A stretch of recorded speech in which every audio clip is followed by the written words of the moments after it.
Assalamualaikum warahmatullahi wabarakatuh. Perkenalkan, nama saya Muhammad Dandi, NIM 200304179. Di sini saya akan menjelaskan materi tentang pertemuan 2 sampai pertemuan 7 dalam mata kuliah analisis perilaku karyawan.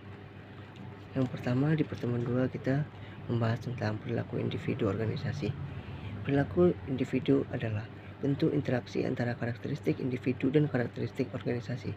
Semua akan berperilaku beda antara satu sama lain.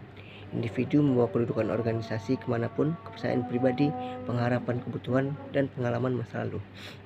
Dalam organisasi, individu memiliki peran masing-masing perilaku organisasi, diantaranya yang pertama produktivitas kerja, yang kedua kepuasan kerja, yang ketiga tingkat absensi. Di pertemuan 3 kita akan membahas tentang perilaku kelompok dalam organisasi. Perilaku kelompok menerapkan aktivitas yang dilaksanakan lebih dari satu orang yang saling berhubungan, mempengaruhi, dan bergantung satu sama lain untuk mencapai kinerja positif jangka panjang dan perkembangan diri. Teori pembentukan kelompok yaitu yang pertama ada teori kedekatan, teori interaksi, teori keseimbangan, dan teori pertukaran. Alasan pembentukan kelompok organisasi adalah untuk pemuasan kebutuhan, adanya kedekatan dan daya tarik, adanya tujuan kelompok, dan alasan ekonomi. Pertemuan 4 kita akan membahas standar kerja. Standar kerja adalah pedoman atau acuan untuk melakukan tugas pekerjaan sesuai dengan fungsi dan alat penilaian kinerja perusahaan berdasarkan indikator-indikator teknis sistem kinerja. Sistem kinerja memiliki fungsi yaitu sebagai tolak ukur untuk menentukan keberhasilan kinerja ternilai dalam melaksanakan pekerjaan. Standar kinerja merupakan target. Pertemuan 5 kita akan membahas tentang evaluasi kinerja.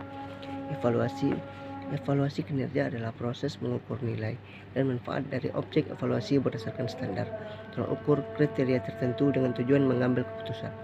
Objek evaluasi bisa merupakan pegawai, karyawan, benda, teori, maupun pendapat. Masalah-masalah dalam evaluasi kinerja yang pertama adanya kurangnya objektivitas, yang kedua kecenderungan memberi nilai tengah, yang ketiga biar perilaku terharu, yang keempat biar pribadi.